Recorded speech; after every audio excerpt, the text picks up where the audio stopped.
Welcome to Buddha at the Gas Pump. My name is Rick Archer. Buddha at the Gas Pump is an ongoing series of interviews with spiritually awakening people. I've done over 410 of them now, and if this is new to you and you'd like to check out previous ones, go to batgap.com and look at the past interviews menu, and you'll see under that all the previous ones arranged in several different ways. This whole program is made possible by the support of appreciative listeners and viewers. So if you appreciate it and feel like supporting it, there's a PayPal button on every page of the site. And also, I'm going to mention this in the next few interviews until people get used to it, but we used to have comments on YouTube, and we shut that down because it was too unruly, but I've set up a Facebook group where people can discuss various interviews, and you'll see a link to that group in the text underneath this video. Not the live video, but the permanent one. You'll see a link to that page if you want to participate in discussion.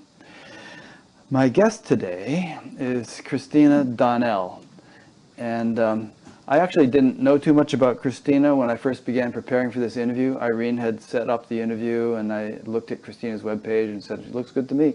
But when I actually started preparing for it and reading her little book, which is called Transcendent Dreaming, I was delighted. I thought, wow, this is wonderful, so interesting, and such a profound, deep person. So I'm really glad that we invited her, and I think that those of you watching will really enjoy this discussion. I'll just read some bits of her bio here. Christina is a spiritual teacher, mystic, and author. She is the director of the Winds of Change Association, an educational organization dedicated to offering programs that tend our evolving human consciousness. In her book, Transcendent Dreaming, Stepping into Our Human Potential, she chronicles quantum states of awareness in which the participatory nature of perception impacts our visible world. It is a deep foray into truths about our human potential, a new distribution of our resources, and a way to know unity consciousness and be its agent in the world. Christina conveys a simple yet profound message. Through deepening receptive awareness, the participatory nature of perception unfolds and the transfiguration of our consciousness occurs. Christina was initiated as a medicine woman by the Caro Indians of the high Andes and has worked closely with them for 25 years. Inspired by the cultural shifts and changing human values on a planetary scale, she is dedicated to cultivating and awakening the potency of the human spirit. So thanks, Christina. Welcome. Good morning, Rick, or good afternoon at this point. Yeah. Thank you for having me on your show. Oh, you're welcome. It's great to have you. So you and I were both joking before we started this interview that you read this book yesterday for the first time in 9 years, and I read it like the beginning of the week, and we both tend to be the types where things go in one ear and out the other. All I know is, without remembering a lot of specifics about your book, that I really enjoyed it. Every chapter was fascinating. But one thing I'd like to ask to begin with is, are you one of these people who started having mystical experiences at a young age, like as a child or something? I've often thought that I came into the world as a dreamer. Like, it's really deep in my essence and in my soul. And my earliest recollection, although at the time I thought it was normal, it wasn't until many years later I realized it wasn't normal, is about the age of 4 or 5. And I was living in Detroit. My father was a cop. It was during the riots and the civil rights riots in the 60s. And I remember all the police officers putting on riot gear and holding my mother's hands, and the wives kissing their husbands goodbye. And I remember feeling all the anxiety in that situation. And in order to quell that during that time, at night I would escape off into the lap of this really large African-American woman who would sing me spirituals. And I could just feel the essence and the soulfulness of it. And it was deeply comforting to me. And I thought that was normal. Until I wrote my first book in first grade, a 6-page book on African-American spirituals. And both my parents and teachers wondered how I was able to recite them so easily. And that was my first real awareness that maybe what was coming through me was different than others. And this woman was not somebody who others would have seen. You were kind of shifting into an alternate reality where she existed, and yeah. Absolutely. And I don't believe I've ever met this woman to this day. Right. So, yes. Were the spirituals you were singing and that you knew ones that actually exist, or were they somehow not even, known to our culture? They did exist. Oh, okay. They did exist. Yeah, like Swing Low, Sweet Chariot, or whatever, different ones. That's interesting. What do you attribute that to? Some past life thing, or some alternate reality visit, or what? It's always tricky for me to talk about past lives because you kind of have to live in a linear reality to believe in a past life. But I certainly do believe that there are simultaneous realities continuously. And I think my essence just had enough flexibility to move with fluidity in between those worlds, and still does today. Meaning it didn't have to be educated. Yeah. I've had people tell me that the whole notion of past lives is really not linear, that whatever lives we may lead are simultaneous, and that we just sort of attribute linearity to it to interpret our ordinary reality, but really everything is happening simultaneously. Right. It's very, very difficult for our brain to understand that everything is happening simultaneously. So our little linear model is helpful for a reason. Yeah.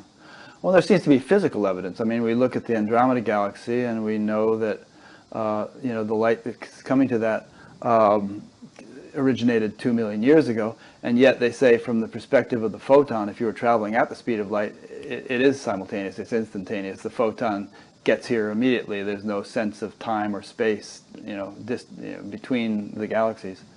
Yeah, yes, yes, yes. And I just read recently the literature, I think this came out in 2014, but somebody passed it on to me. We've now identified the quantum states in the microtubules of the neurons of the brain.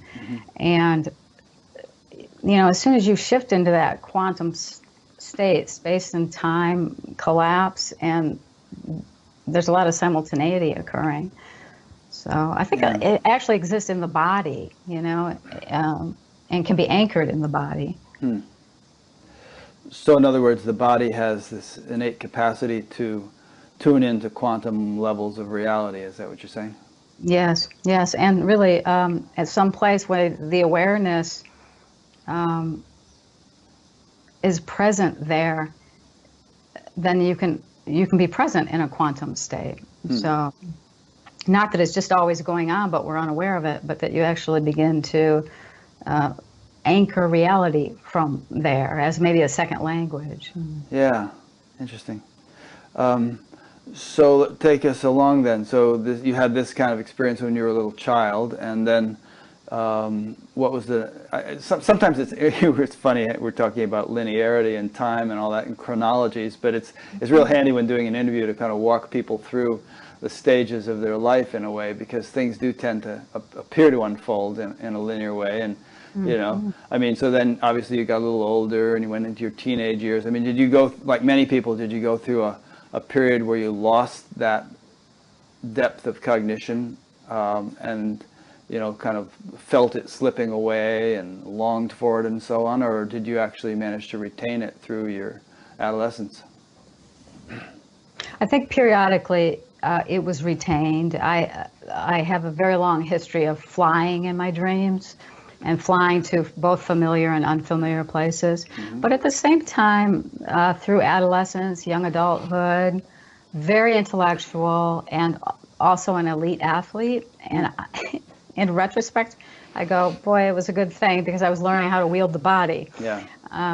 So my awareness was really more present in those places. And it wasn't until my late 20s which I write about in the book, where I was a director at an anxiety disorders clinic at the major medical center here, and came home from work, went to bed, had a dream, ended up being a prophetic dream of my father dying in an automobile accident. And in that dream, every detail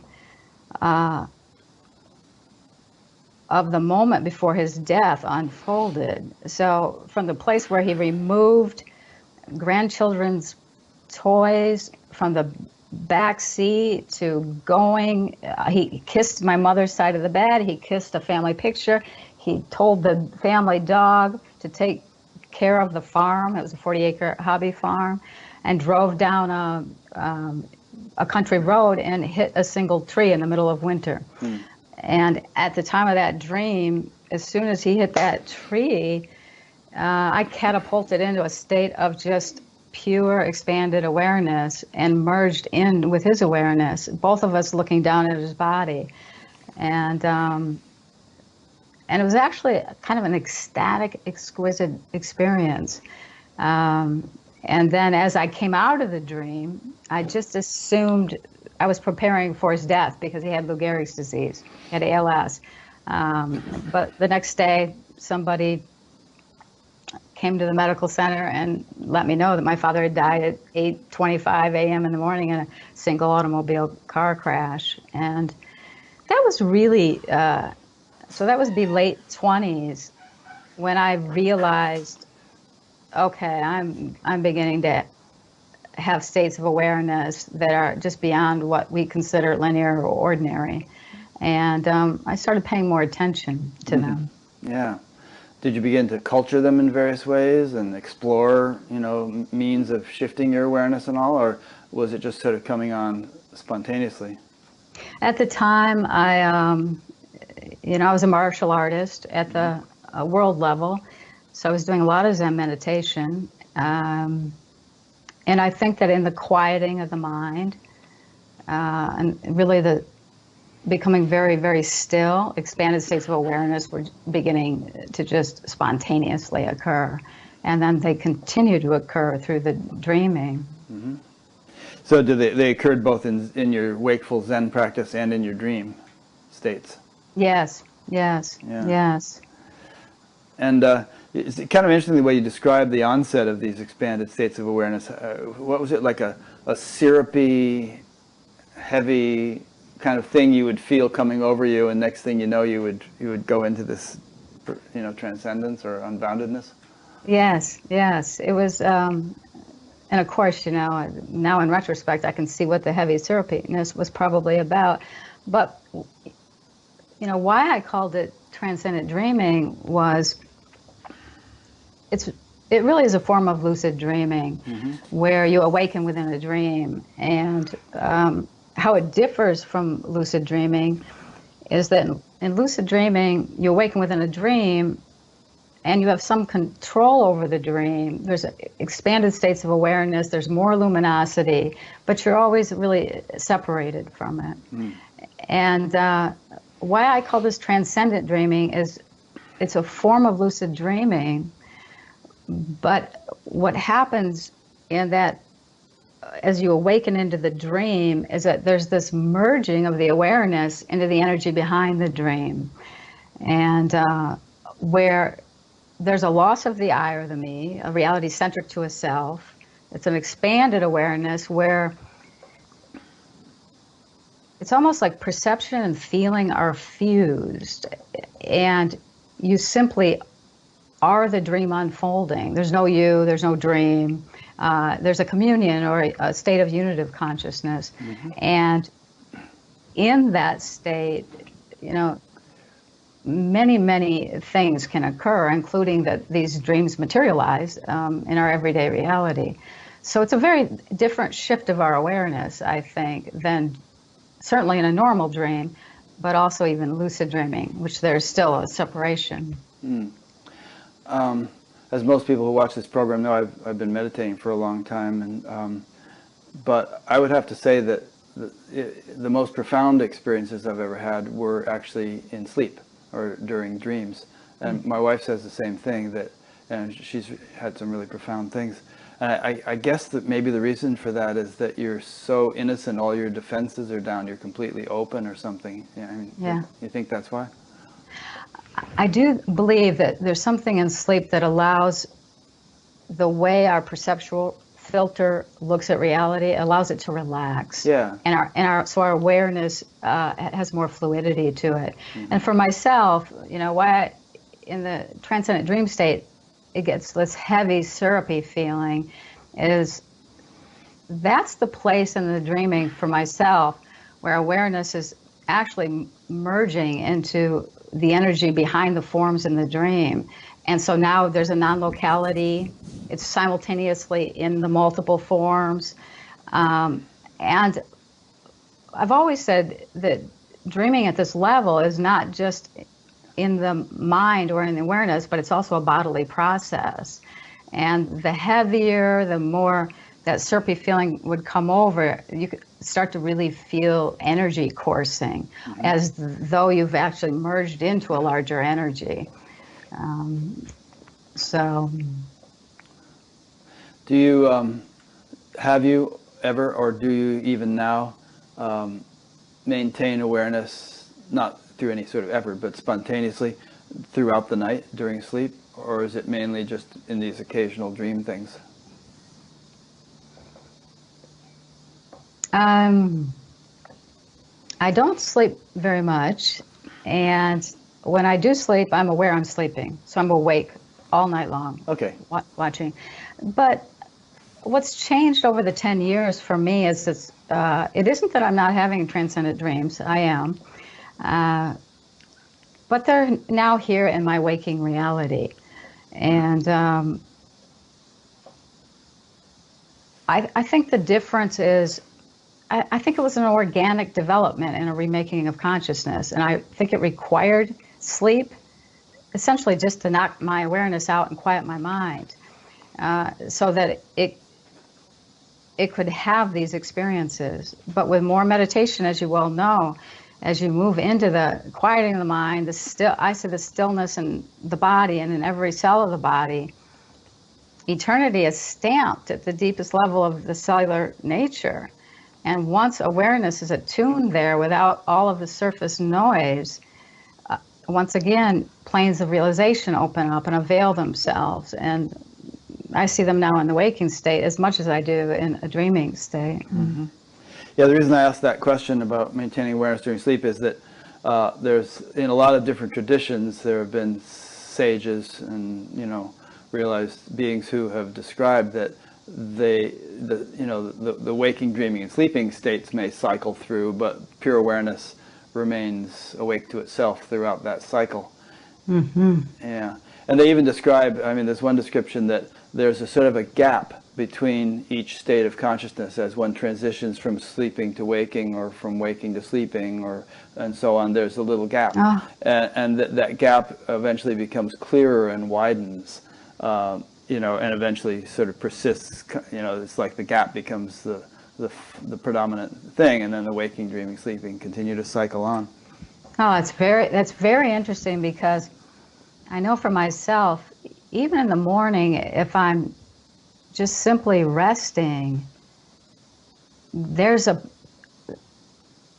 place in that resting where I'm interconnected to many things at the same time. Mm-hmm. It's a feeling state, and it's really it's exquisite. It's very, very nourishing, and I've come to not even want to awaken and go down a path of any thought, because as soon as I do, it takes me out of that state. Right. And I think that might be what you're calling the gap. Yeah. And then the rest of the day just never really can compare to that moment of a true interconnectedness on many, many different levels. Yeah, it can be a very intuitive time for people. As a matter of fact, if I get the story right, Thomas Edison used to take these little naps throughout the day and then have his assistants wake him up. And he would, part of the reason he would do that is he would enter into that gap and then get sort of creative ideas and breakthroughs in what he was trying to figure out, as he dipped in and out of that gap state. Yes, yes. Mm-hmm. Yeah. Mm-hmm. So when you say dreaming, in your book you say that dreaming really equates with consciousness. Usually when people think of dreaming, they think of all sorts of, imaginative adventures that we have when we sleep. But and that's a valid use of the word. But you're really equating it with pure consciousness, I think. Yes. I am. Sometimes I use the dreaming synonymous with the God force or Allah, or meaning it's the implicate order moving into the manifestation, or that from the silence, which is moving into manifesting in the world and then receding back out of the world. And I call that the dreaming. I also call it the substance of all that is, and that when our awareness is attuned there and in every cell of the body is being nourished from there, you suddenly are, consciousness is creating, and consciousness is creating through you in that moment in which you're in touch with the substance of all that is. So I call that the dreaming. Yeah. It's a movement. Sometimes I call it the silence, and silence is not a closed silence. Mm-hmm. Silence is a substance. It's an intelligence, and it's coming out of the void to manifest, and it recedes back into the void. Yeah, here's a nice quote I lifted from your book. I think you may have attributed this to a Zen teacher. The mind is structured in layers, as is the universe, from the superficial to the profound. Deeper layers are more powerful. Quiet the mind to know them. Yes, that's from my sensei. My early on abysmal failing in Zen meditation, because like many, I had a very active mind. Yeah, Adyashanti failed too. Yeah, and I still have an active mind. So yeah. It's a beautiful quote, and I find that to absolutely be true. I find that as we quiet the surface consciousness, and the mind reaches a place of stillness, we reach another level of the mind that doesn't think at all, and has the ability to have non-local experience, to be in multiple places at once, and to be fused with that experience. So it's not a place the mind can readily go. Yeah, let's dwell on this a bit. The second and third verses of the Yoga Sutras are, the second verse is, yoga is the cessation of the fluctuations of the mind. And then the third verse is, and then the seer rests in himself or in itself. And so the whole this notion of settling down the activity of the mind. Yeah, beautiful. Yeah. Beautiful. And I've always been taught and have understood and have experienced that the mind actually has a natural tendency to want to do that, because more settled levels of mental activity are more charming, they're more fulfilling. And so if we can find a means of allowing the mind to begin to settle down, and yet not just fall asleep, but settle down and remain alert, then we encounter greater and greater charm as we go. And so the mind just sort of moves on to it without effort or without need for control or concentration. Yeah, that's beautiful. That's beautiful. I like that, greater charm. That's absolutely right. Right down to that equanimity and joy that one can experience when it all quiets. And, I think too, once someone has found a certain level of quietude, it's almost aversive to have an active mind. Because it requires so much bandwidth. It takes up a tremendous amount of your energy. And what you get from it is really a surface consciousness. And so I think there are great rewards as the mind quiets. It's self-rewarding. Yeah, but that is not to say that a person wouldn't be able to write books and give lectures and travel and do this and that. It's just that the average mind thinks about, maybe 100 thoughts in a minute, 99 of which are unnecessary or irrelevant. Yeah, it's a quiet, exhausting. yeah, using so much energy, and whereas a quiet mind could, just have maybe one thought in a minute, just to make a simple example, but it's actually the useful one among those 100. Yeah. And I was just talking yesterday to a 90-something-year-old gentleman who I'll be interviewing in December. He came on my radar when he got in touch with us, and he said, well, I'm in my 90s, and I have some sort of physical problem where they've had to amputate my feet and this and that. But he said, I've never been happier in my life, and everything's wonderful. And it turns out he was a designer of cars in the 50s. He designed the original Thunderbird and other things. But as I was talking to him yesterday, he was saying, you wouldn't believe how much energy I have. He's thinking of selling his home, buying an RV, and driving from South Carolina to California in his 90s. Yeah. So, but he's in this sort of awakened state where there's just this tremendous energy all the time. Absolutely. Once the bandwidth isn't taken up by our surface consciousness, there's tremendous amount of vitality in that stillness. And to me, that's what really, where different states of awareness, different planes of realization become available, because you're right in the instant moment with all this quietude, with eternity on both sides, and the expanded presence of attention has nowhere to go but in that instant moment to that which has been invisible before, with a tremendous amount of energy available to move there. Yeah.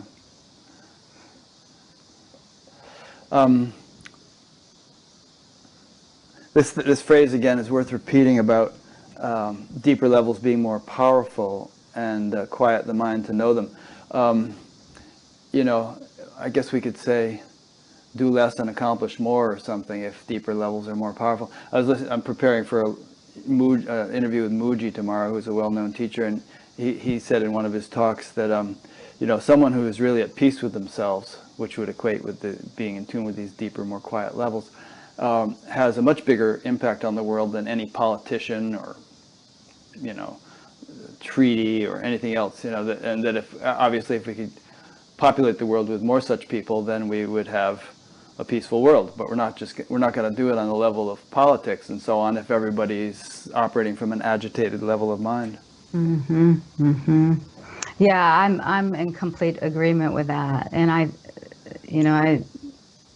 believe when we're in sometimes I call it the pocket of silence, where the mind is very, very still. It's where we access the substance of all that is, giving life everywhere. And to touch that current, it has tremendous vitality to it, which increases one's, I think, bandwidth, capacity, atmosphere, and when one is in communion or union with it, really becomes its agent in its expression in the world. And it's all invisible. It doesn't require doing anything because it's actually manifesting through you. Yeah, that's beautifully put. In fact, there's all sorts of verses in the ancient scriptures and modern people who talk this way about how they really have the sense that they're not doing anything. Everything is sort of being done automatically. And they're just sort of residing in this relaxed state of oneness or witnessing or whatever, and yes, nature is doing all the work. yeah, there's no doer. Yeah. Mm-hmm. Nice. Okay, so there's a lot to talk to you about, your whole thing with the Karo Indians, and there were so many interesting stories in your book of various dreams that you had various experiences in. Where should we go next? when we were doing the chronological thing a few minutes ago, you mentioned that that visionary dream about your father's imminent the prophetic death. dream. Prophetic, that's the word I'm looking for. Mm-hmm. And you were practicing Zen, you said. And so what's the next significant milestone for you? Probably my work with the Karo. Okay, and what attracted you to go down there? How'd you even? I had never heard of the Karo Indians until I read your book. Yeah, I hadn't heard of them either. And it's funny that you would ask that question. It's a kind of in retrospect, you can think on one hand you're getting involved with something from a linear perspective, but for myself, it's really clear that the dreaming brought my relationship with the Karo to me. Mm-hmm. And really shortly after my father's death, I had a dream where I was sitting in an English pub, getting ready to come back to the United States, and there were 3 men and a woman. They were sitting at a high-top table with me, and underneath was a large wooden box, 2 feet by 5 feet. And one of the men asked this is prior to 9/11, asked if I would bring this wooden box to the United States. And I'm like, and obviously I need to see what's in it before I'm willing to bring it to the United States. And so 2 of the men wandered off, went to the restroom. He opened up the wooden box. And at the time, I didn't realize it was an Incan mummy. But as he opened it up, it was a full mummy adorned in gold. Wow. And try getting that through customs. Try getting that through customs, yeah. And I knew as he closed the wooden latch in the dream time, like inside of me, there was this incredible resistance of there's no way I am bringing that to the United States. And I woke from the dream. And then within 6 months, I was in the Andes, traveling there because of my interest in shamanic cultures, and met the Karo Indians for the very first time, who happened to be descendants of the Inca. And so it wasn't serendipitous, the dreaming clearly brought this resonance or something that we shared in common together. And I've worked with them now for 25 years. They're a dying culture. They hold a prophecy. They're coming down off of the mountain. But what's even more interesting about that dream was when I met my editor for Transcendent Dreaming. That was 14 years after that dream. And when I saw her picture, she was the woman in the dream. And she's the one who edited this book on the dreaming. And so, the lovely part about these expanded states of awareness and non-local states of awareness is you start to see the connectivity, the interconnection that we just simply cannot understand from the place of the rational mind. Yeah. Even though we can't understand it, have you ever made an attempt to explain the mechanics of it? Or do you just throw up your hands and say it can't be explained? I do both. I do both because I'm quite fascinated by it, of course. And at the same time, I know better than to believe in anything because it just limits and gives me a perceptual filter to see the world in, which is very confining. So I say I like to play in ideas. I like to ground these experiences with quantum physics, even though I don't know a lot about quantum physics, because it seems to be the model that best holds the experiences. Yeah.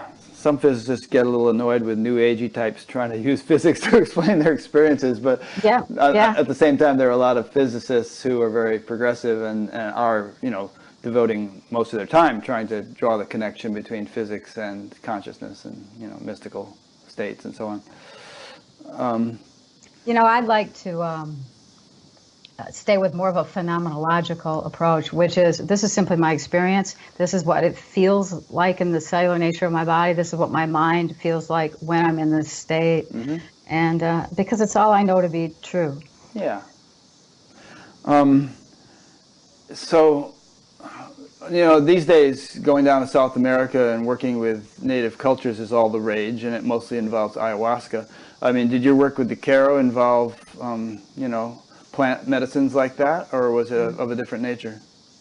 The Q'ero don't use any plant medicines. You know, they're of the high Andes. Most of the plant medicines, the ayahuasca, San Pedro, come down from the Amazonian traditions. And I certainly don't need to use plant medicines. I might be afraid to use a plant medicine, given the fluidity of my own consciousness. Things are working for you pretty well without them. Yeah. I'm feeling like I don't need that in this lifetime for sure. So what does it mean then to have been initiated as a medicine woman? You know, the Q'ero have a set of transmissions that, interestingly, some say are the keys and processes of who are becoming 100,000 years from now. And they're all energetic transmissions. And the Q'ero are very interesting people because they don't live in linear time. If you are with them, they never talk about the past. They don't talk about what just happened 2 minutes ago, and they don't talk about the future. Do they have past and future tenses in their language? They don't. Oh, okay. They don't. And really, language is more like Sanskrit in that it has a sensuality and a vibrational quality to it that mirrors the land. And the other fascinating thing about the Q'ero is they don't have a sense of self, of I or a me. So they are a community, and they're very, very inclusive. So they live in a state of varying degrees of unity consciousness, depending on, you know, whether it's your tribal people or your medicine peoples. That's so very different than our own. And they are considered, or have been considered by many, to be essential masters of the energy realm, and indeed it is their primary reality. You know, material reality is secondary to them. 20 years ago, a Ziploc baggie was a phenomena to them. So, you know, they live all between 18 and 22,000 feet, which is above the tree line. There's nothing up there. It's 3 days by horseback to get there. So there's a monastic quality to it. And, you know, unfortunately or fortunately, like many indigenous cultures, they are now a dying culture. They're coming down off that mountain, the traditions are changing, and most of my time spent with them has really been about how to simply walk with them as they are a dying culture. Why would you say fortunately? Because I think that there are larger rhythms coming out of the void where, you know, everything has to die. Yeah. You know, our species will die, our planet will die, everything has to have its full fruition and blossom and die. And I really absolutely honor those rhythms, even though I may not understand them. Yeah. Do they see themselves as representative of what humanity may be 100,000 years from now, or they just have a vision of that, which isn't necessarily the way they live? It's not necessarily the way they live, although all the master medicine peoples are now dead, and they were, even 10 years ago, they were in their 80s and 90s. There were about 5 remaining, and they had that level of consciousness. You know, their job, you know, one job was to sit in prayer for the planet. That's what his vocation was.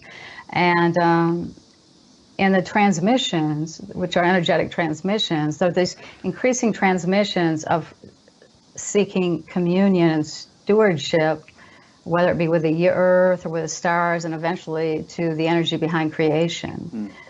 And those energetic transmissions are taken very seriously.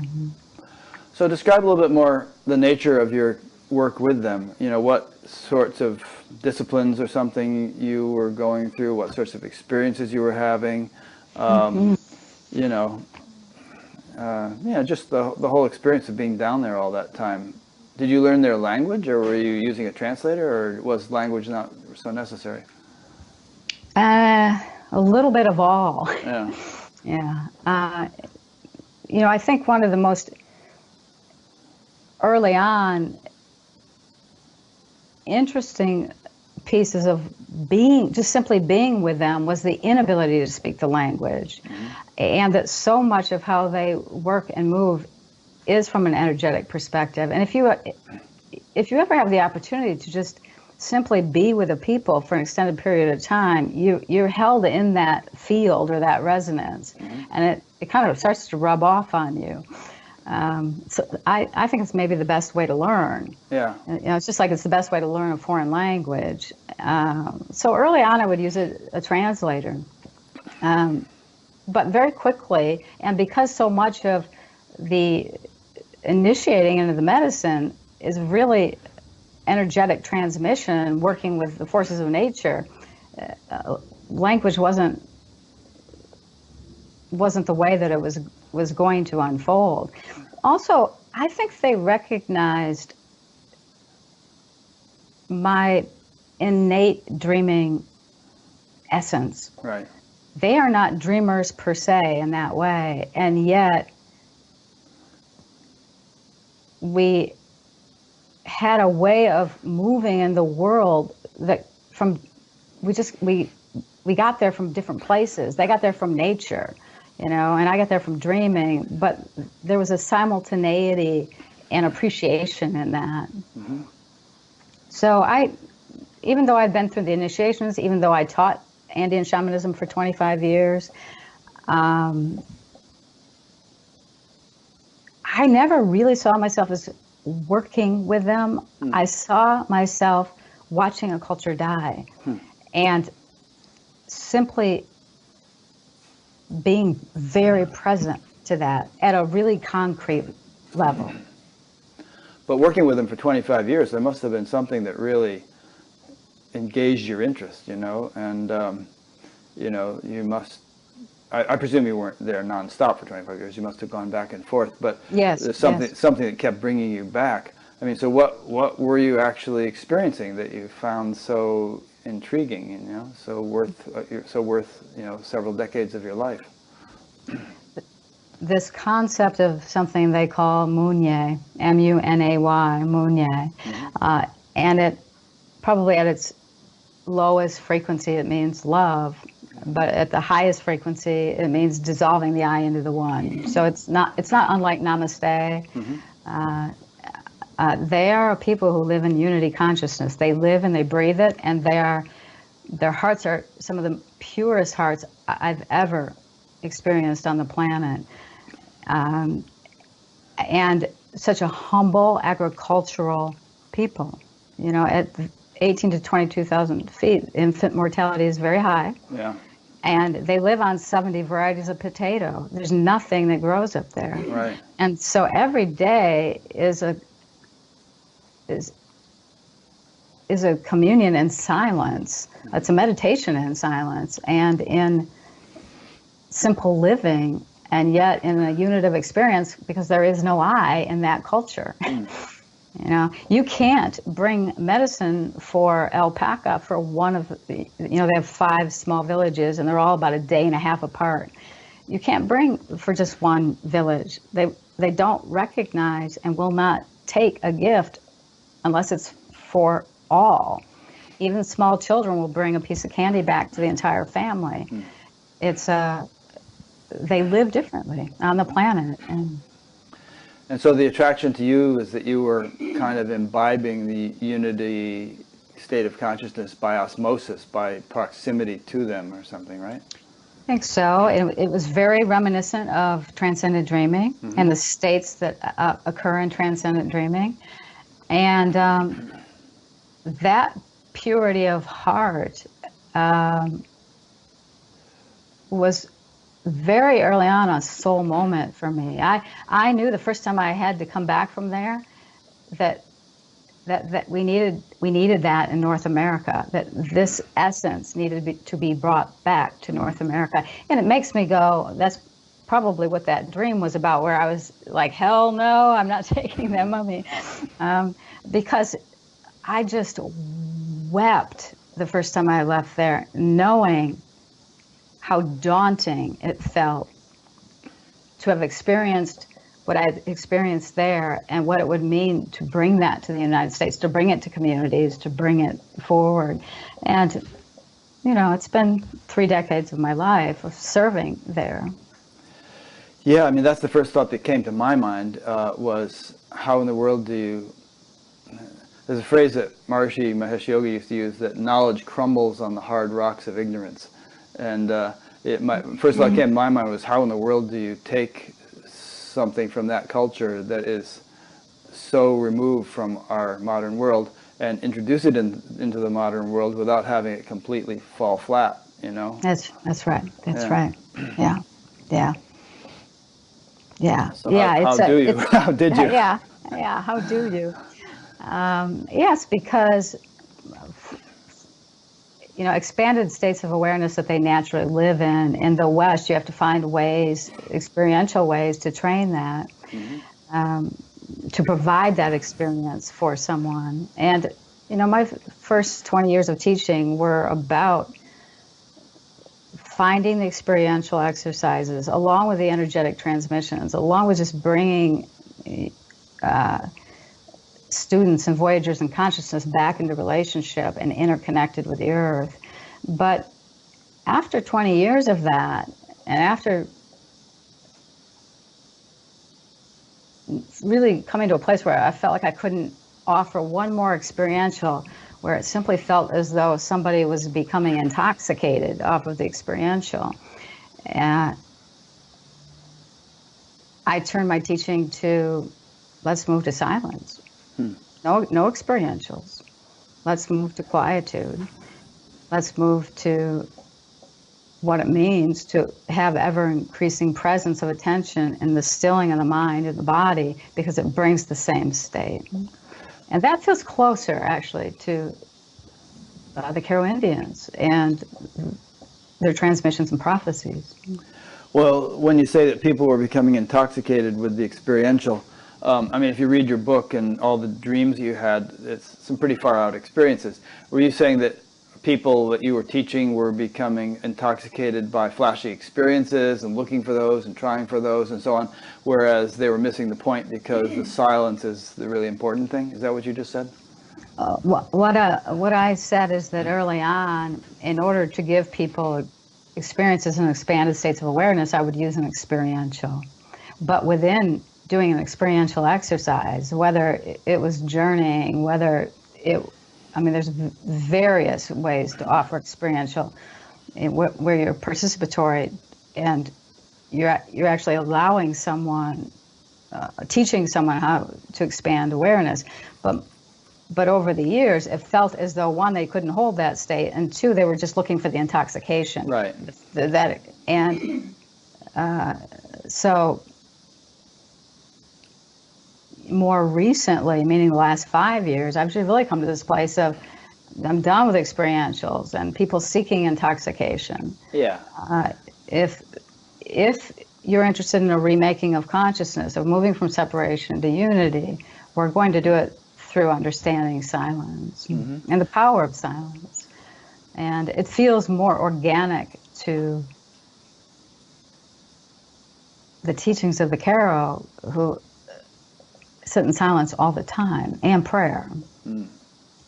Yeah, I think probably everybody gets that point. You know, I mean, flashy experiences are transitory. They can't last. Enlightenment is not a flashy experience. You know, it's not like one big perpetual flashy experience.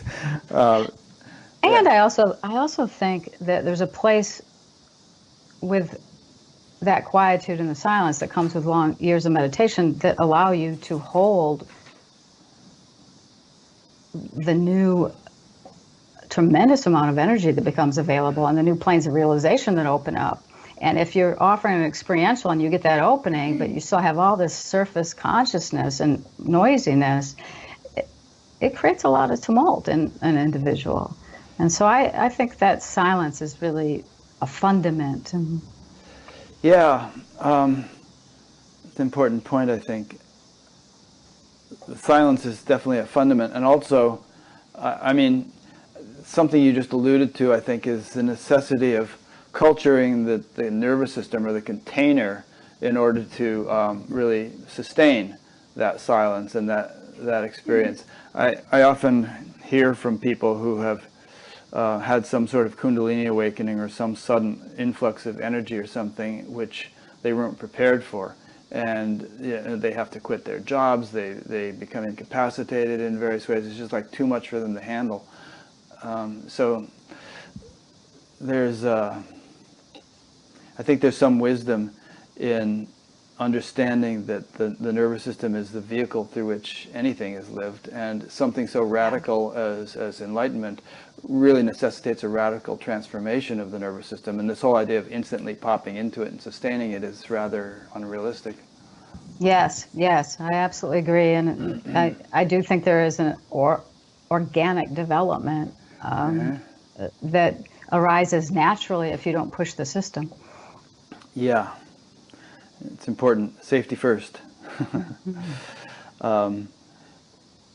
And I think this also, since we're talking about, the South American traditions and so on, and we've alluded, not in your case, but we've alluded to the use of ayahuasca and so on.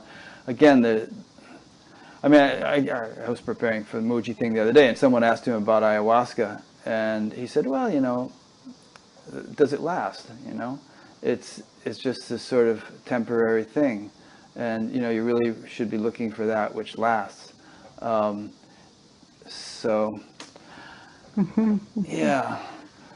Which is not to say that you might have a beautiful meditation and you feel great, but even then there's some culturing of the nervous system which takes place, and to a degree that the physiology has changed and is more capable of sustaining that state. But if one does things that are sort of sudden or abrupt or premature or perhaps chemically induced, it gets a little bit more risky. I think so, too. I also think for some there's a place, because it's the beginning of an opening for them. Yeah. That maybe they might not have had otherwise. But it was for me. I mean, I first did that stuff in the 60s. I thought, oh, wow, there's a lot more to life than I realized. Yeah. I think it's a nice preview of possibility. And I also, I think that we're all here as a shard of light, from the Godhead or God force, and each essence is here for a different reason, and to hang out at different planes of realization. And I always say to my students, if you're drawn to unity consciousness, it's like the moth to the flame. It's you apparently in this lifetime, that development is organically unfolding because of the longing or the desire. Mm-hmm. And of course, there are many paths up the mountain. So yeah, no, that's a great point, and I don't mean to belittle anyone's path, including ayahuasca and stuff like that. I mean, some people have benefited from it a lot, and there are all sorts of paths. Some people say, well, there's actually 7.5 billion paths to God, as many as there are people on the earth. So yeah, I'm glad you made that clarification. But like you, Rick, I do think, and I get pushback from some of my really long-time students, who are faculty and MDs and attorneys, and but they've been voyaging in consciousness for 30 years, and in moving to this notion of that you can find these planes of realization and expanded states and unity consciousness, the organic emergence of it through silence. There is a stage in the layering the folds of quieting the mind, and you've heard many mystics, artists speak of it, where because the mind becomes quiet, there's an emptiness. We call it emptiness or nothingness, where there's no desire, there's no longing. There's no passion necessarily out here in the everyday world. It's a true quiet desert of nothingness. And I don't think plant medicine allows you to organically feel that, stay in that state while being in our everyday world, and recognize its true value and that where it's going to lead you to next. It doesn't lead you back into the surface consciousness. You still live that as your primary language, but it leads you to really being in connection with the substance of all that is manifest every day in the world, emerging and bringing things back, into the void. So it's that moment of both creation and destruction simultaneously happening, of which your awareness is witnessing in the state of nothingness, because there's not all this noise here. Mm-hmm. And it's also the place where the I begins, the reality centric to a self begins to dissolve. There's no center in that space, and you start to move participatory in the space. I think plant medicines don't train that piece of the organic development. And it's the part that allows you to be sane in the world, So in other words, they don't enable you to tap into that most fundamental level of silence. There's still something going on in a rather dramatic way. Is that what you're saying? I think, unfortunately, here in the West, for most, they decide to have the experience. They work a 60-hour, 70-hour a week. It's planned for a Friday afternoon. They've done their, the purification for the week. They have the experience, and they go right back into our everyday world and moving at that speed of light at the surface consciousness. And that state of emptiness and nothingness is never really developed. Yeah, good point. There's this little story in the Upanishads or someplace that this master tells his disciple to go and get him a banyan seed, and so he gets the banyan seed and he says, okay, now break it open. And he breaks it open. He said, what do you see inside? He said, it's hollow. I see nothing. And he said, well, it's out of that hollowness that this whole big banyan tree arises. And the teaching being that all of this comes out of silence, and that if you really want to get to the foundation of it, that foundation is going to be silent and empty in its nature. Yes. Yeah. Yes. Beautiful. Yeah. Which doesn't mean that, I think people go through phases. What you just said about dispassion and maybe flatness, I don't know if you use that word, but people do go through a phase where they may feel kind of emotionless or flat or disinterested or dispassionate. It's just a phase. It's not, It is. Yeah. It is. It is. I often liken it or think of it as if your true heart center is based on the everyday surface consciousness, the news feeds, the Facebooks, and that's what you're passionate about. Well, when you suddenly find something that's a larger reality that's underneath that, you don't immediately know how to fall in love with that or to be passionate about it. And yet, at the same time, you're realizing it offers a little bit, maybe more than where your passion was at before. And so, like you said, I think that there's this amount of time, really, where the old passion is dying off in order for a new passion to avail itself, and students are very uncomfortable there. Yeah, which always happens. The caterpillar must think, oh my God, I'm turning to mush. What's happening to me? But that's the necessary phase to go through to become the butterfly. You're right, and those imaginal cells that are developing are all rotting the caterpillar's nervous system, so it's uncomfortable. Yeah, and I think another thing that fits in here is that if you think of that as a phase, that it's important to realize that pretty much everything is a phase. There's going to be ongoing development for a vast majority of people, and never sort of freak out and think that, oh my God, I'm becoming like this and I'm always going to be like this, and I don't want to be like this. And, just realize this, it's a stage. You want to comment on that? I could say more, but I shouldn't talk too much.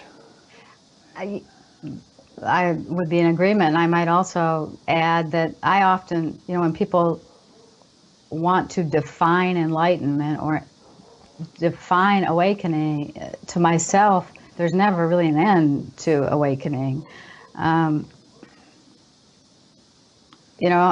I think that had the Buddha lived longer, it would awaken to even greater levels of reality, or Christ, or that it's that this beautiful mind that we have that has the capacity to move from the finite into the infinite, that infinite is very, very large. And I think we can forever be exploring that in the cellular nature of the body. I think the one thing that happens is that, and I was just discussing this with somebody the other day, that there's this sort of there is a dimension of life which doesn't change or evolve. We could call it the absolute if we wished, and so it's not going to get shiny or improved or something like that. Right. But our interface with that, our ability to live that, to express that, our capacity as a sentient being to embody, that reality, how could there be an end to that? Absolutely. So when people say that, there are no levels or stages or anything like that, that's true of the absolute. But is it really true of our human experience? Can you show me an example of anyone, who doesn't continue to go through greater refinement and so on? Mm-hmm. Mm-hmm. Mm-hmm. Yeah.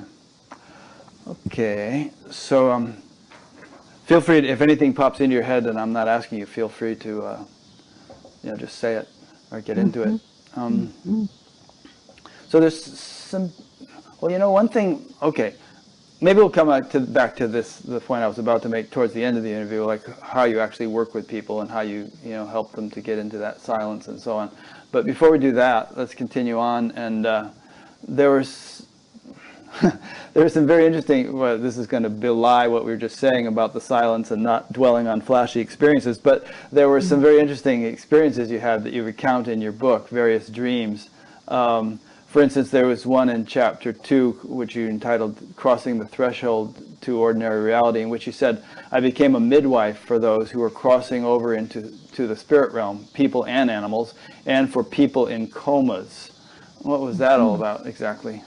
Mm-hmm. You remember that? I do remember that. Yeah. Yes. I had a period in transcendent dreaming where repeatedly I would enter the dreaming, awaken the dreaming. My consciousness would expand into a place where it felt as though it were limitless, where it was really pure awareness, and that I would be taken to this place where in the cellular nature of my body, it felt as though the cellular nature was dissolving, or eternity was unfolding in the cells of my body. I felt like I was going to die to the body. And in these repetitive dreams, I would be held in abeyance in that space of pure awareness, but also aware in the body that the cellular nature felt as though it were dissolving. And it had this, like many people speak about, being at that threshold. It was very exquisite. Because I was held in abeyance, it was very fatiguing. Very fatiguing. Define the word abeyance for those whose language isn't, or first language isn't English. I felt like I was straddling the threshold. And so I wasn't going over the threshold, but I couldn't pull myself back, and it was exhausting to be there. Because in the physical body, that dissolving at what felt like, it's a feeling experience, or eternity. So this vastness happening in the cells of the body. I was enduring, essentially. And I saw it as a tremendous time in my dreaming of expansion of consciousness. It was teaching me to hold greater expanded states of awareness. And it was also at that time that I just naturally, I had clients that were beginning to pass away, you know, pets. You know, it's always funny how you end up being somewhere consciously, and then resonance has an affinity and people start to seek you out. Because I had been in the community and had been in a major medical center, many primary care physicians, family practice physicians referred to me.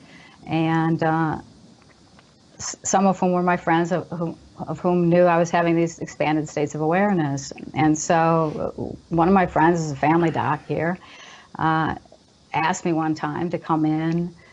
I've done it more than once now, for major traumas, usually where it's a young adolescent or young adult, male or female, almost always in an automobile accident, and they're on life support and the family is there long distance.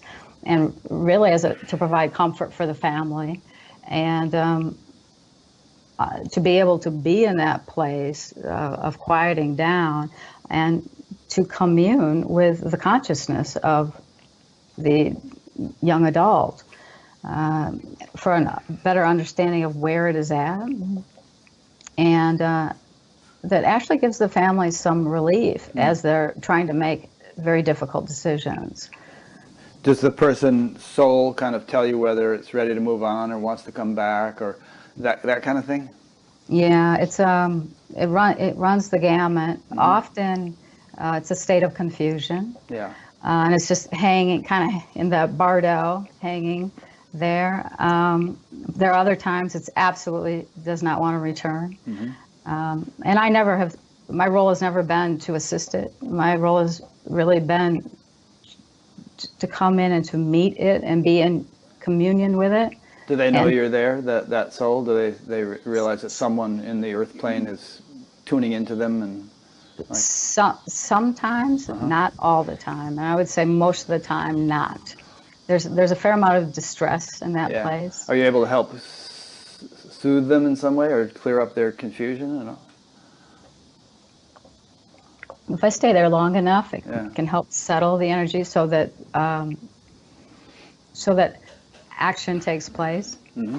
So I really see my consciousness is just lending as a catalyst or a generator for that other consciousness to move between the manifest world or the unmanifest. Interesting. Do you still do this stuff, or was that back in the day before you've gone through other changes?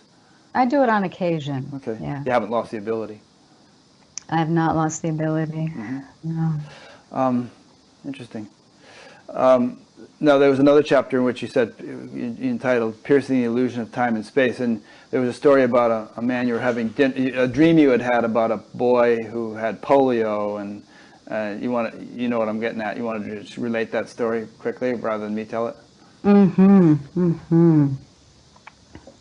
Yeah, this story, even when I was reading it last night, I thought, wow, I still don't understand, once you collapse linear time, I don't understand how, things unfold.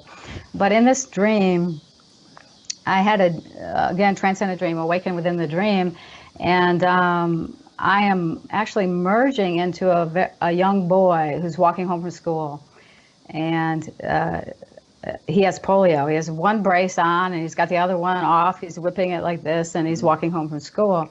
And I just stay with him in the dream, and through the dinner hour, and then he's getting ready for bed, and his father takes him into the bathroom to get him ready for bed.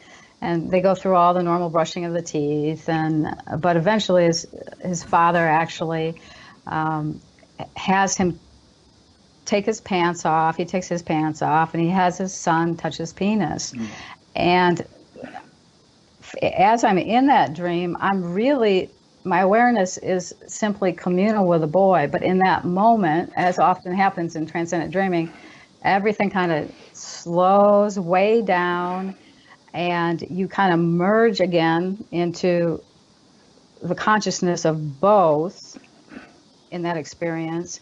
And at the same time, I absolutely knew that there was a catalyst to with my awareness being with a boy that was guiding him, spiritually guiding him. And I also recall in that dream feeling if I were to leave this, and this is right after the death dreams where I think I mentioned I'd lost a lot of affection for life because that other was so enticing, and I hadn't returned to my affection for life. So in my dream time, it was always hard to figure out where I belonged. You know, should I stay? It's a funny thing intellectually, but as a spiritual guide to this child, if that felt more propelling than my everyday life, or do I spin out of the dream, which I don't have a lot of control to do because I'm dissolved into it. And I finally did come back out of the dream.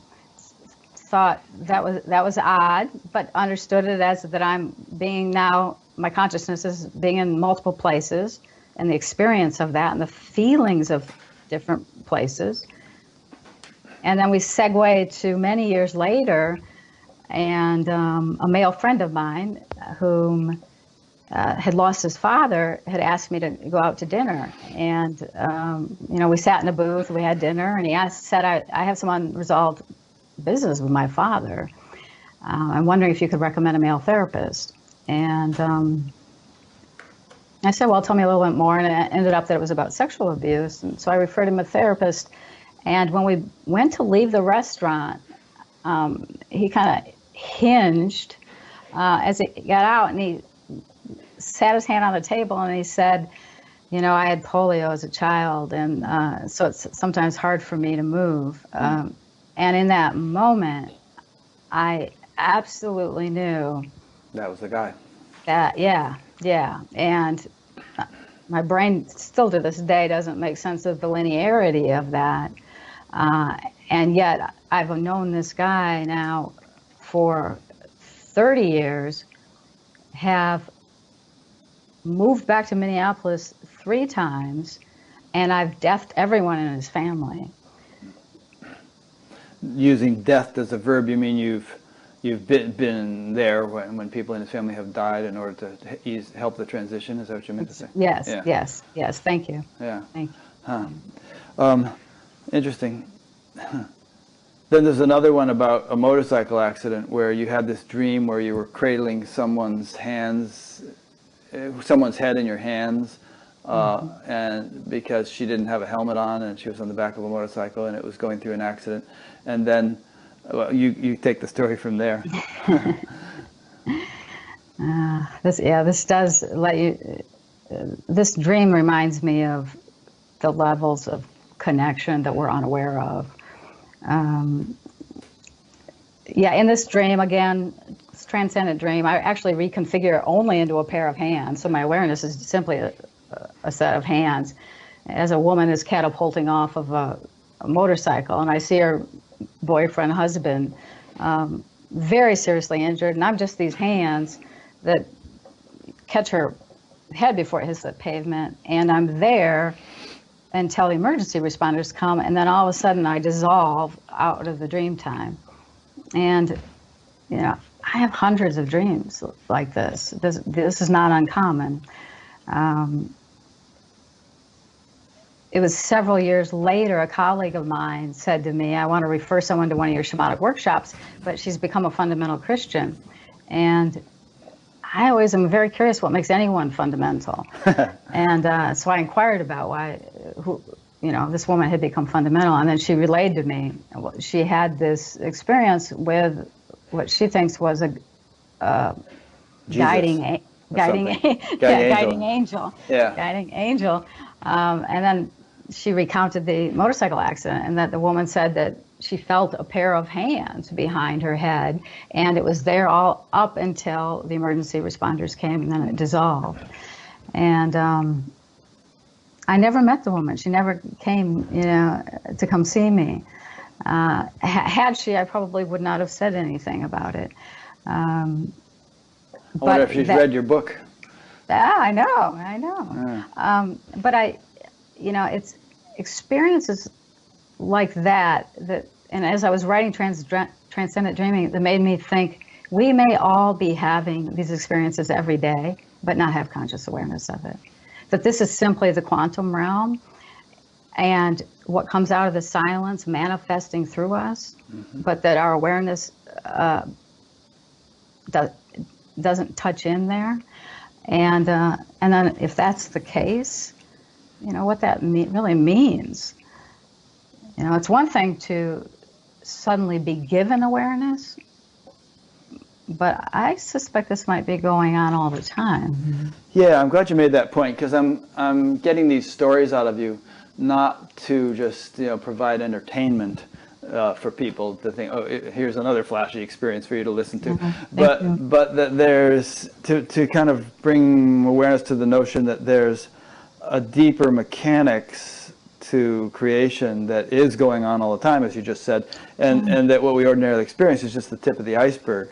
And I think there's a value in appreciating that, and realizing that there's a deeper mechanics, that there's a sort of a more fundamental intelligence that interconnects everything and that orchestrates and what is the word? Coordinates and so on the universe. I don't know. Not that we're all going to have those kind of experiences, but somehow just it's one of those things that if it's part of your fundamental understanding of life, it really does change life, changes the way you live.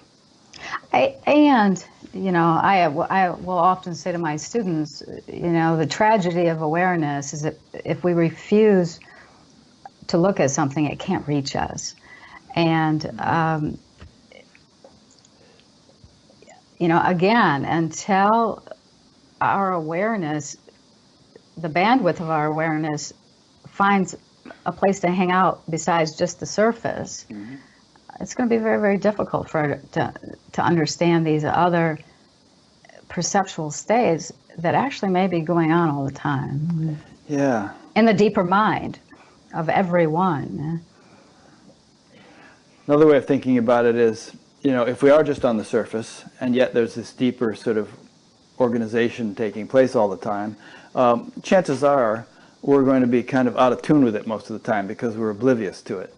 But if we could expand our awareness so as to incorporate those deeper levels of intelligence that are functioning and that are coordinating the universe, then perhaps we could be so in tune with them as to elicit their support spontaneously, their cooperation. You know how it is that some people say that they get up on the wrong side of the bed and nothing goes right. Well, maybe that's just because you're not in tune with what nature is trying to do. And if you could be so attuned, then this coincidence happens, and you meet that person just at the right time, and the telephone rings, and it's just there's this sort of synchronicity that characterizes your life. Well, I like the image, and you're giving the image of the iceberg, where you just have this surface, but underneath there's this fundament of something far greater in the deeper mind that doesn't really even think at all. It actually is participatory and experiences directly, and it's a larger reality, and probably, don't know this to be true, it's of a higher order. Meaning that when one consciousness is there, there's much more patience, equanimity for all the surface chop and and wave, because there's a higher order underneath it. That's a good point. Yeah, patience and equanimity. That kind of a tolerance also, I'd say, and allowing things to play out, not being passive, but recognizing the wisdom of the unfoldment of things as they're unfolding, and being patient and cooperative with that, rather than trying to jerk it this way and that, prematurely or abruptly. I also wonder, in that larger reality, I know for myself, I can't speak for others, when you're in the experience of the higher order, not through the mind, but through participation, there's no personal will to want to influence. it's non-doing, it's non-action, where there's action actually unfolding, but there's no will with a desire of an outcome. And so that in and of itself is a different way to live in the world. Yeah, let thy will be done. Mm-hmm. Mm-hmm. Yeah. And for those, in the Advaita mode of thinking about things, this all may seem a little bit, full of details that they don't usually consider. But, the point that we are essentially that deeper reality is our true nature. There's a great verse in the Rig Veda, someplace, 10th mandala or something, where it says that you sound like me. It's somewhere over here. Yeah, right. It says that all the impulses of intelligence that govern creation, that structure and govern creation, reside in the transcendent field. And it says that, those who don't know that field, what can those impulses do for them? And the implication is that those who do know that field, they can receive the cooperation and support of all those impulses of intelligence, which are ultimately within you, within the larger, reality of what you are. But if you're divorced from that larger reality, then you're sort of you're divorced from their assistance and their support. Yes, that's well stated. And I sometimes think about at the cellular nature and at the atom. So the microscopic level, where those little vortices go into a vacuum of silence, right?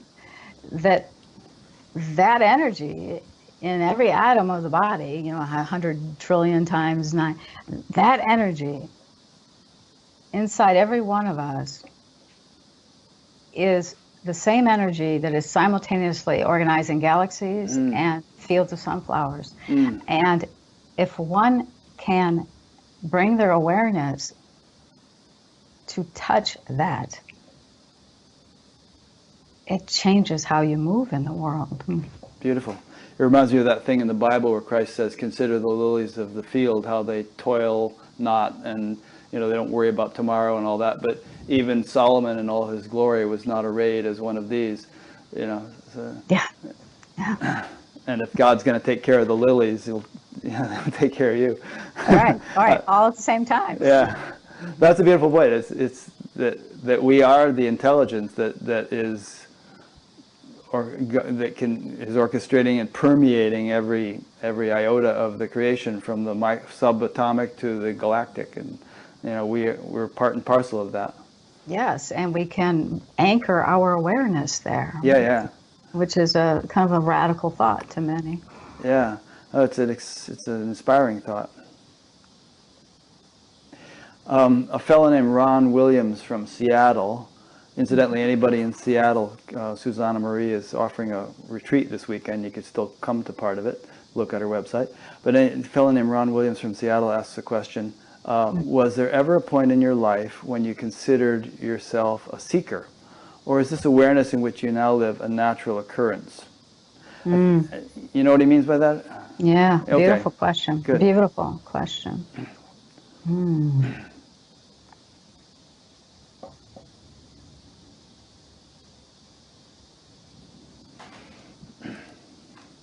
Boy, it's not an either or even a both and. I've never thought of myself as a seeker. I feel as though, because spontaneously I was having expanded states of awareness, that I couldn't go find a teacher or read in a book. Early on, I surrendered into the dreaming as my teacher. And so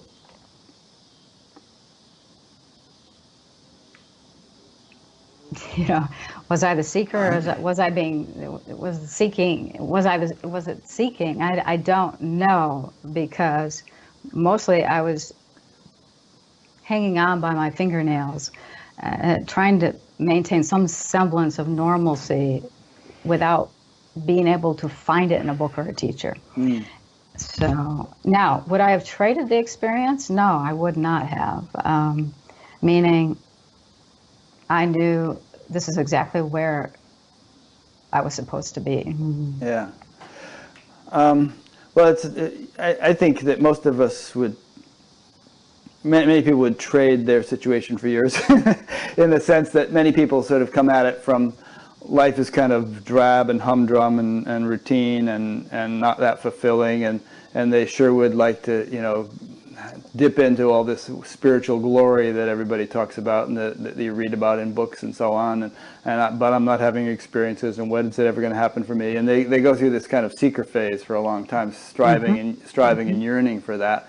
And seek and you shall find. Eventually, people do move out of those phases if they are sincere about it. But you kind of came about it the other way around, where you started having these profound experiences from the outset, and then tried to begin to make sense of them, I think.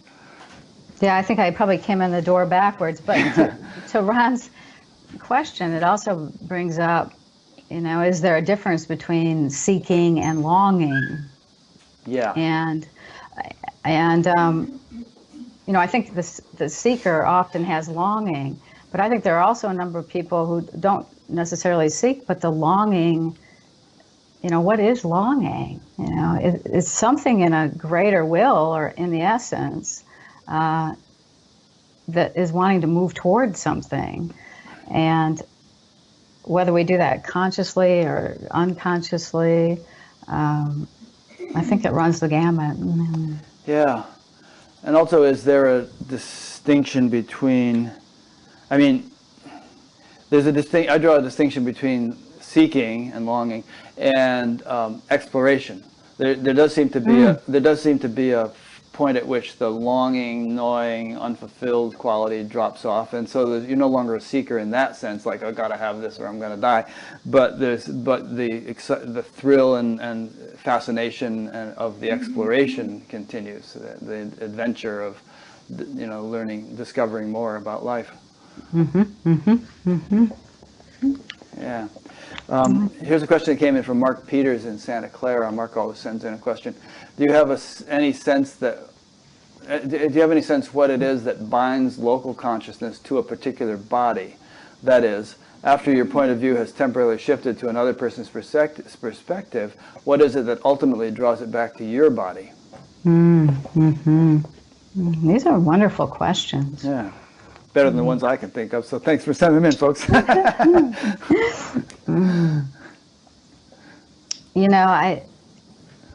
I do wonder, since I wrote Transcendent Dreaming almost a decade ago, how I might have answered it then.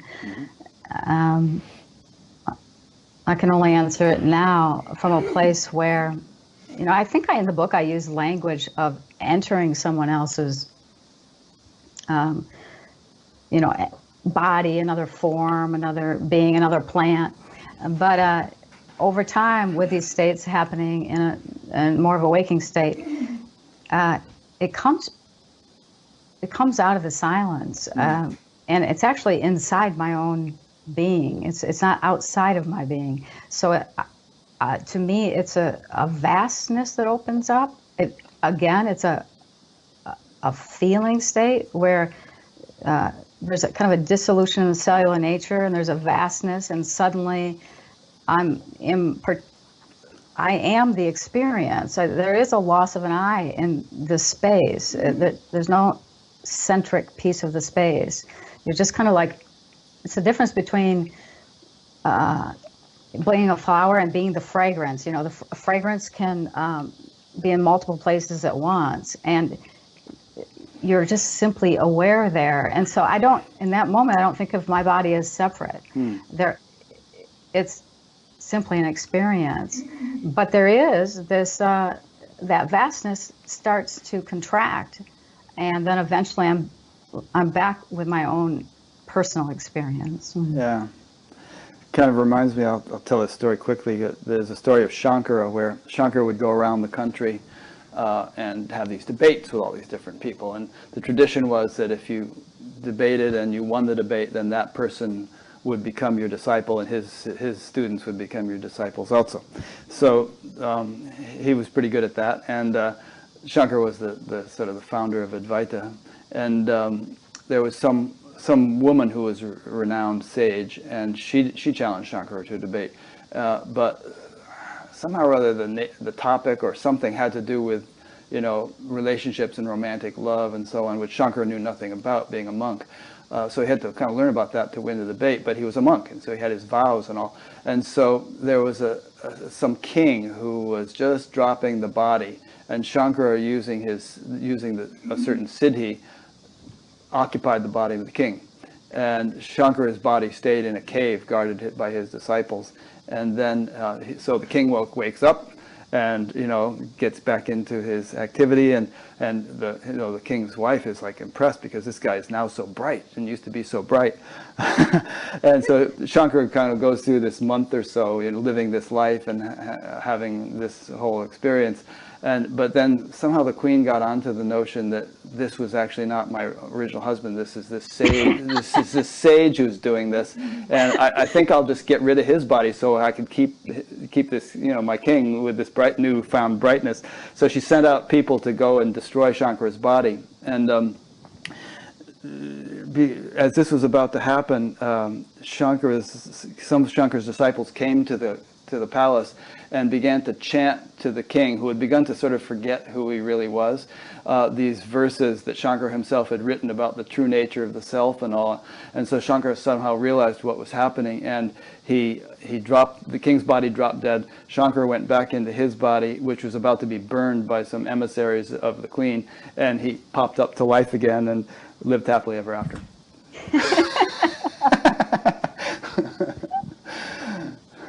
I like that answer even better. I love your kitty cat there. No, is she? Yeah, this is Sweet Pea right here. Hi, Sweet Pea. And I actually have Bodhi, who's named after the Buddha, but he must be elsewhere. Great. Okay, Dream 7.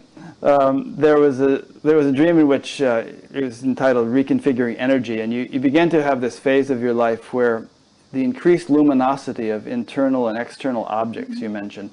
And there was actually this dialogue with Jesus that took place, and there's more that I want to say from this chapter, but maybe you could start by just elaborating on that bit a little, if you remember. Help me remember. Okay. Well, okay. I'll just continue on, and then you kick in as soon as you were talking. I recall what happened before Jesus appeared. I can't remember. I don't remember. Well, one thing that I found intriguing, I think it was in this chapter, you said you were able to influence the subtle forces of nature. I could alter circumstances, change destinies, and modify the effects of other people's actions. And I wondered about that because it seemed like you were messing with people's karma or something. And then you mentioned the Karo tradition of exercising dominion with nature rather than dominance over it. So I wondered if you kind of dabbled a little bit in, modifying the effects of other people's actions, but then realized that you shouldn't really intervene in that way. I don't know if I ever saw myself as dabbling. In part because with transcendent dreaming, there's a loss of separation, so there is no you. And in the moment you have a will or a desire for an outcome, you spin out of the dream. Good point. So it wasn't a dabbling per se. It was the awareness that you are a generator and a catalyst in the moment, because it's more energy available. So it wasn't your individuality that was messing with their individuality. It was more your universal nature, which is all of our universal nature that you were tuned into. Yes. Yeah. And how do you witness and be in relationship to that? How and as it's developing, how do you feel about it? And I did go through a period of wondering where this was going to take me, what it meant in terms of impacting the manifest world from an unseen place. I didn't have much control over it. I still don't to this day. But it isn't that but I did go through this period of wondering, and very early on decided absolutely to stay with non-action. And I never talk about my prophetic experiences. I never alert anyone. I've chosen to simply allow that piece of my awareness to be an intermediary between the visible and invisible realm without needing to influence it by languaging it or telling someone. So these things are happening to you not because you're being alerted to some situation that you're supposed to influence, but they're happening to you just because you're cognizant of a deeper mechanics of. Yeah, I think it's a touching the substance of all that is. That's everywhere at once. It's hugely abundant, endlessly abundant. It's everywhere at once, and in some ways you become its agent, so that the unseen can manifest onto the planet, and and you don't really. It really doesn't have anything to do with, with myself. For instance, in the last 5 years, I've had 92 transcendent language dreams where I'm actually inside foreign language and I'm like a new meme coming onto the planet. That is not something I would choose to do. Yeah. My personal will doesn't hang out there necessarily, and yet there's something when I touch the substance of all that is that begins to, there must be some sort of resonance or affinity, and my energy becomes available there. Yeah. You must be keeping a journal, because otherwise you couldn't possibly have remembered that there were 92 of them. Yeah. I made a habit really early on of writing them down and just sending them off to my editor without editing them. And they're just sitting. Most of them I don't have a clue of what's inside of them. It's really coming from somewhere else. Yeah. But you said something a minute ago that was interesting, which is that perhaps you're serving as a conduit or a channel through which something is being, infused into the world or something by virtue of your experience. You didn't use those precise words, but, I mean, we've all heard the stories of yogis in the Himalayas, and you actually mentioned a Karo Indian guy who just sat and prayed for the world. And there's the idea of yogis in the Himalayas that are kind of helping to keep the world together by virtue of their consciousness, even though they're out of the sight of humanity. Perhaps you, although you're more involved in the world, we're all having an influence. Everything we think, say, and do and are is all 7 point whatever billion of us are radiating an influence, and the sum total of that influence we see as the quality of our world. That's right. That's right. With all of its troubles.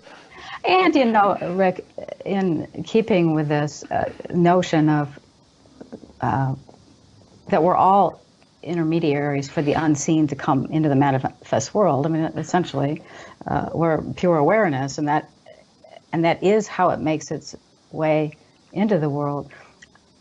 I think, because I've been a dreamer, I have a number of people who want to tell me their dreams, and they're almost inevitably interpreting the dreams personally, like as symbolic in this way or to my purpose or in my destiny. But I get to sit in the place where people are telling me their dreams enough that I can see collective energy trying to come onto the planet.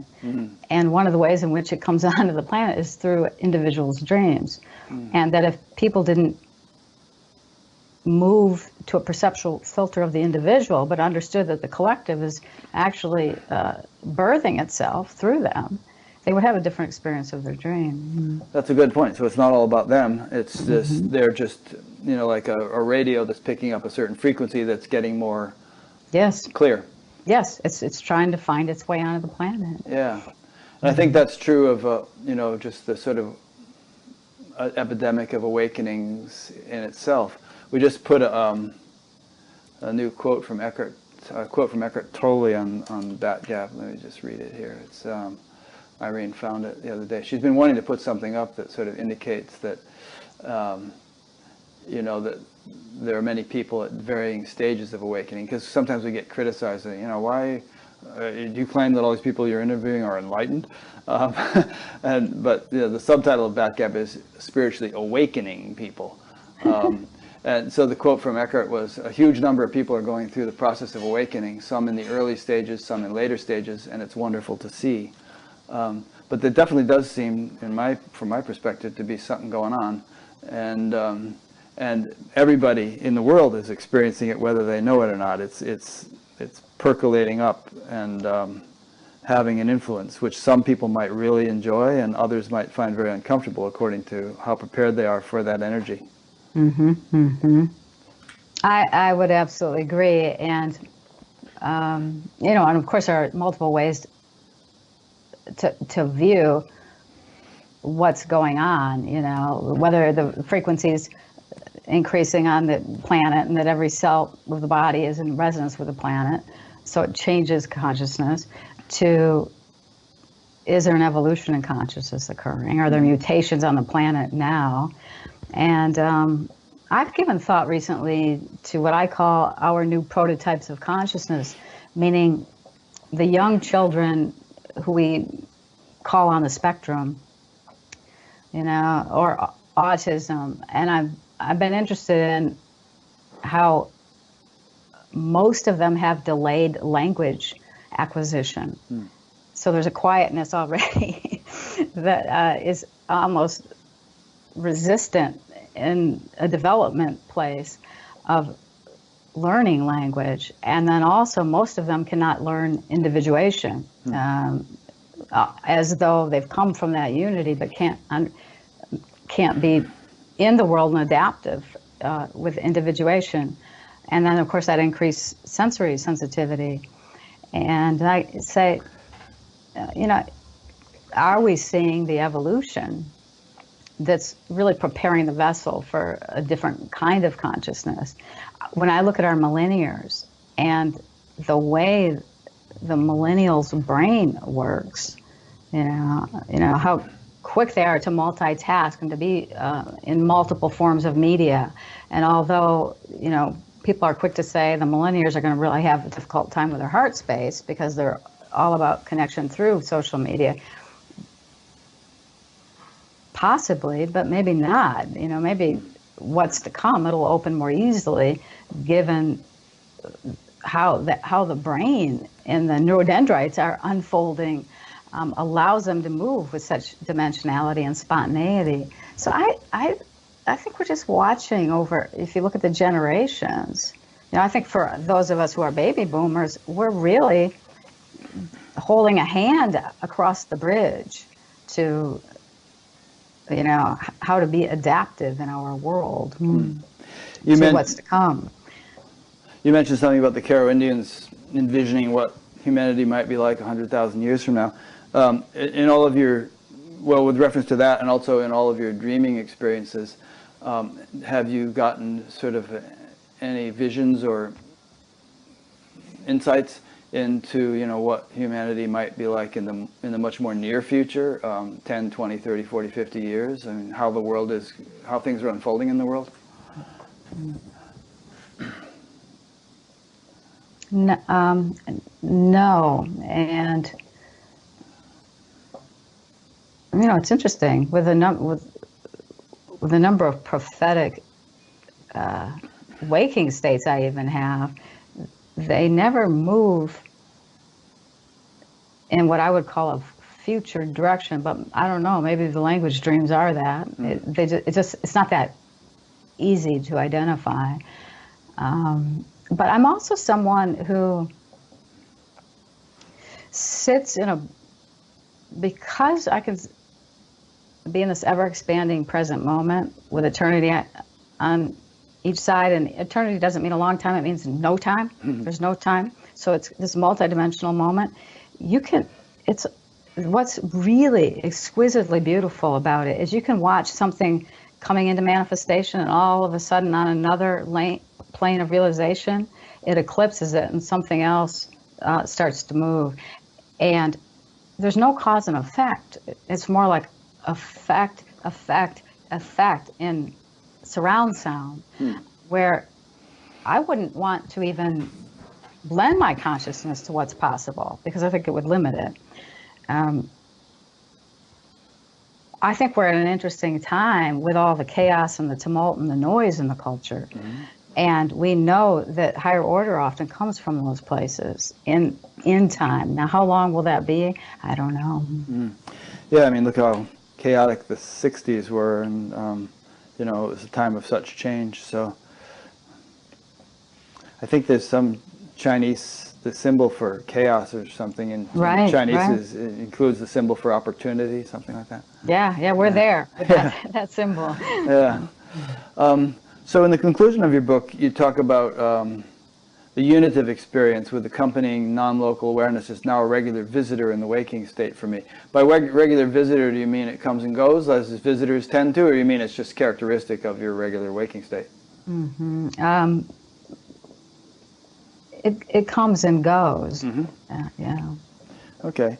And you've spent the last several years teaching your students interested in non-dual awareness and an organic development and remaking of consciousness using the silence stamped in every atom of our body, the same silence from which all arises and returns.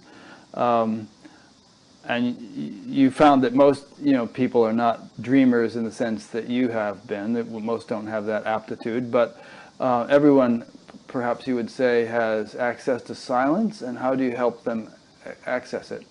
You know, Rick, the most common question I've been asked since writing Transcendent Dreaming, nationwide and even worldwide, has been, how do you experience these expanded states of awareness if you're not a dreamer? And I've really been, in a Rilkean way, living into that question. And at the same time, over that 10 years, these states have become waking states for myself. And so in living into the question, I've been kind of witnessing that organic unfolding in myself. And my teaching has reflected that. And I'm fortunate enough that most of my students have been with me those 10 years plus preceding the writing of Transcendent Dreaming. So they've been all along the way able to kind of work the pieces in the teaching that I think is organically unfolding. And it's only recently that I've kind of come up with one. I think that you can have a remaking of consciousness, especially if there's a longing inside and there's a natural maturing going on in the consciousness, meaning it's to move here in this lifetime. That remaking is organic, and there are phases to that development. And I like to use the word phases, not stages, because phases denote an interior change of energy, and without the outside state looking any differently. And phases can overlap with one another, and yet something emerges where the perceptual filter now of reality is different. And as we've talked about, if you take all the bells and the whistles away from expanded states of awareness, including plant medicinals, we can come right back down to the silence. And what it really means just to simply become silent for 20 minutes and to have the longing and the desire to enter the folds and the layers of that silence while quieting the surface consciousness. And so the three phases, with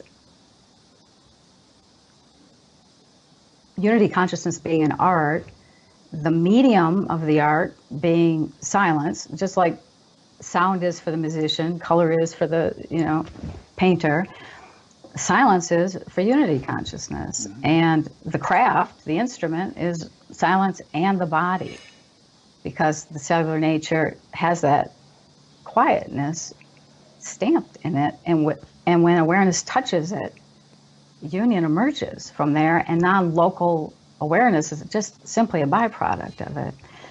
And so the first phase is I call it the gathering of that surface consciousness. It's probably the most difficult phase. My students who've been voyaging for 40 years were frustrated with that stage, because people soon realize that they're absolutely addicted to everything that's going on the surface, and they can't quiet it. So it begins this whole inquiry into why one would want to. Do you really want to? What do you think you're going to gain by, and then this everyday discipline of just sitting in silence, not guided, not with a goal, just bringing all your awareness while things quiet. That's the first phase. Yeah. Second phase is that quietness enters a stillness, and that stillness brings you to that place of emptiness or nothingness, which again is its own phase, and of organic development, meaning you would never want to force someone into emptiness. You pretty much have to feel complete with our everyday reality to move to this deeper place where one looks at it differently. But in that emptiness, you reach those currents of the silence that are coming out of the invisible world, and your body is touched by that, and your awareness is touched by that. And the third stage is then how to surrender into that and be in the participatory experience of it. Now, we've been doing a year training with 9 audios, which is really kind of the pilot of teaching this in terms of stages or phases. I think probably people realize that when you talk about silence, it doesn't mean just sitting and saying nothing, although that might be a phase of it. But it's something which integrates and stabilizes into your awareness. So you and I have been talking for 2 hours, but there's been silence throughout. It's not like we've sacrificed silence in order to have this conversation. Right. And I found it fascinating what you just said about the impulses or currents or something within silence. Because usually silence is thought of as being sort of featureless and flat and empty and nothingness. But there's a whole explanation of the dynamism within silence, which we can I love that word. Yeah, we could get into from the perspective of silence, from science, and also from the sort of mystical or Vedic perspective, where it's understood that silence and dynamism coexist as characteristics of that underlying fundamental reality. Yeah, Infinite dynamic. Silence and infinite dynamism both together. Yeah, that's beautiful. And I call it dynamic perception in the body, whereas the mind might feel it as a stasis. So my awareness will feel it as a stasis, and yet there's an undulatory movement that carries the entire universe within the stasis. That's very hard to, it's hard to language that. It's hard for someone to have that experience. But when you bring it all the way down in the cellular nature of the body, and you're touched by that stasis, that undulatory movement, then there's a physical experience that is associated with it. The body is changing. And so this is a very embodied way of remaking consciousness, Yeah. It's, I don't know if I get into this, but I'm looking at a picture of a galaxy on my computer screen right now, because I always use galaxies as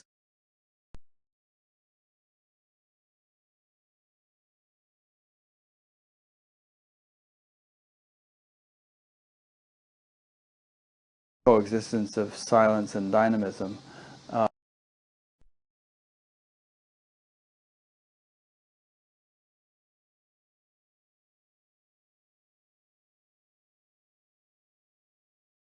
contains within it both those qualities to an infinite degree, and it's their sort of the frequency between them results in the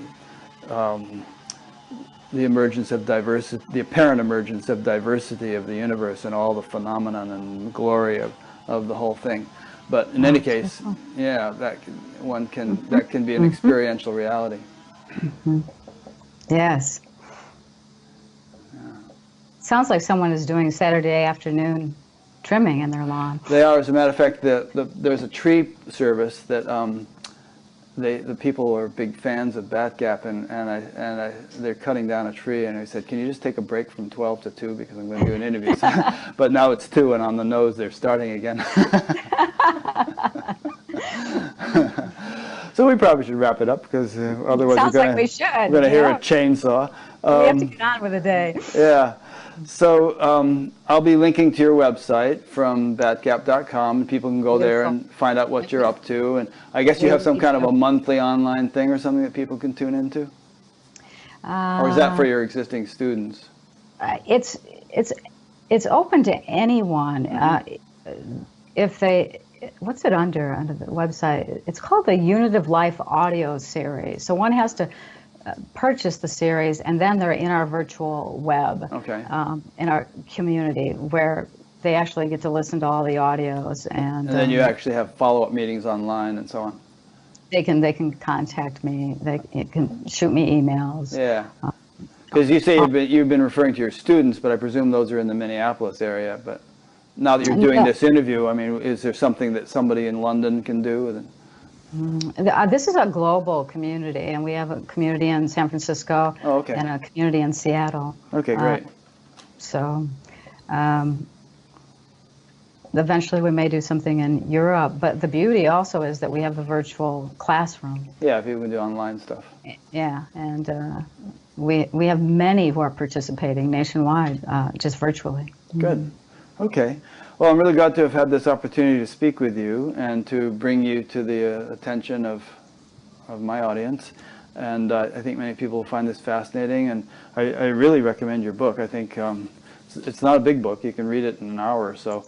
Yeah, thank goodness. Yeah, sometimes I get these 600-page books. So I breathed a sigh of relief when I saw this one. I want to thank you, too. Oh, you're welcome.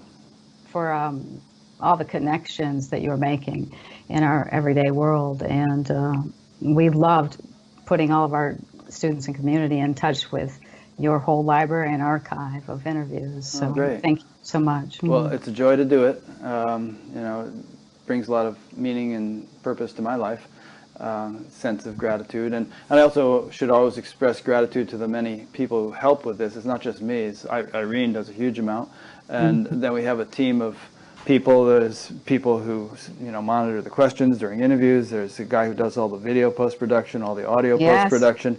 There's a translation and transcription team, and a fellow who's been really heading that up in a beautiful way. In fact, there's a volunteers page on Batgap, and you can look there and see pictures of all the people who help and what they do, and maybe people would like to join in and help in some way.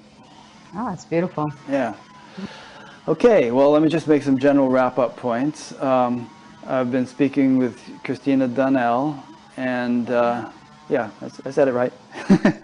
And I'll be linking to her website, and you can just follow that link. And your website is what? It's ChristinaDunnell.com?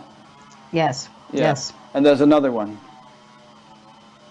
TranscendentDreaming.com. TranscendentDreaming.com. Yeah, you can get to ChristinaDunnell.com. Will get you everywhere. Okay. So, including back to yours. Donnell. And this is an ongoing series, as I always say. Tomorrow, I usually do one per weekend, but tomorrow I'll be interviewing Mooji for the first time in 6 years, for the second time.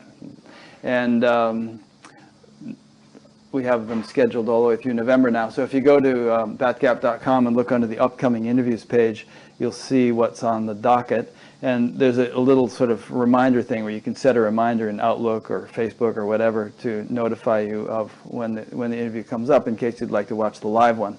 And otherwise, if you'd like to be notified once the permanent interviews are put online, you can sign up for the mailing list and you'll get an email when I put up a new one.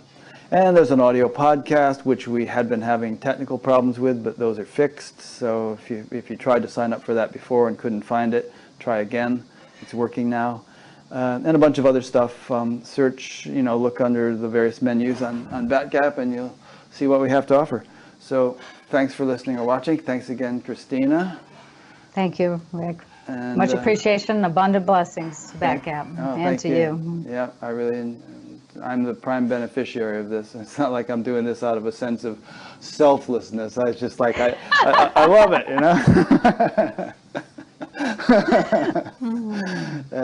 So thanks a lot, and thanks to those who are listening or watching, and we'll see you next time. Sounds wonderful. Thank you. Yeah.